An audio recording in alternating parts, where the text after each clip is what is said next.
Welcome back. I'm First Alert meteorologist Jack Van Meter. The National Weather Service right around 5 o'clock confirmed a fourth tornado that touched down just last week. This one was during the rounds of severe weather that we actually saw on Sunday, and this storm actually took place up in Cassopolis, Michigan. Now, there was a tornado confirmed in the city of Edwardsburg. This is an additional tornado that the National Weather Service confirmed while going back through data. Now, this storm was only rated an EF1 storm with peak wind speeds right around 90 miles an hour, and thankfully no deaths, no injuries were reported. And also, this was a fairly short-lived storm with the path length only 2 miles long, and actually that storm was also only on the ground for right around 2 minutes as it crossed over M62. So just interesting news that just coming down now. Of course, you can check out additional details on our website. I'll post it there after the show and also on all of our social media pages. And here we go.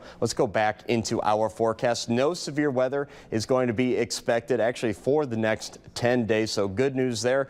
But we are dealing with the cold side effect of spring right now. Again, that wind chill value in South Bend right around 22 degrees there, 25 degrees up in Cassopolis, right around 30 degrees for Sturgis, LaGrange, and also Warsaw. And here's a big question I know a lot of folks are talking about, just because we have experienced the warmth and a lot of plants are actually starting to grow back. So do you need to cover those plants?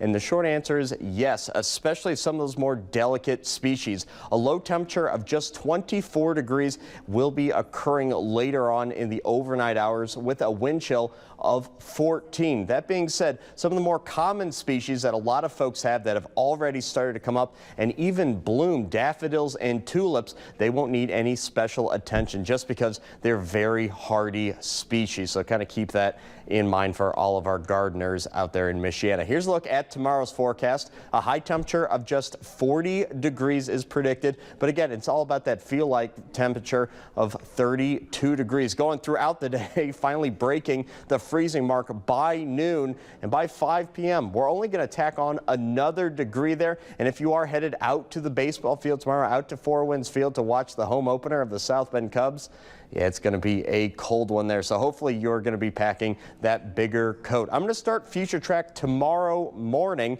just to show the cloud cover that'll be moving through. And again, those really cold temperatures that'll be making their way through Michiana. Might see an isolated flurry out there, but again, going to be very, very light. Now, the clouds will be clearing out as we go into the afternoon and into the evening. Temperatures are going to fall at first and then kind of sustain for the rest of the evening. That's going to be thanks to our next system that'll be making its way through Michiana Wednesday morning, just a little bit before the noontime hour. That's when we can expect our next burst of moisture, first starting as snow because temperatures are still going to be at or below that freezing mark, and then actually transitioning into rain for the second half of the afternoon. And actually we could be seeing some pretty heavy downpours going into our afternoon for Wednesday. Here's a look at that 10-day forecast. 40 degrees tomorrow, 45 on Wednesday, so only warming up by 5 degrees there. 51 degrees on Thursday, and then going into next weekend, that's when we're finally going to shake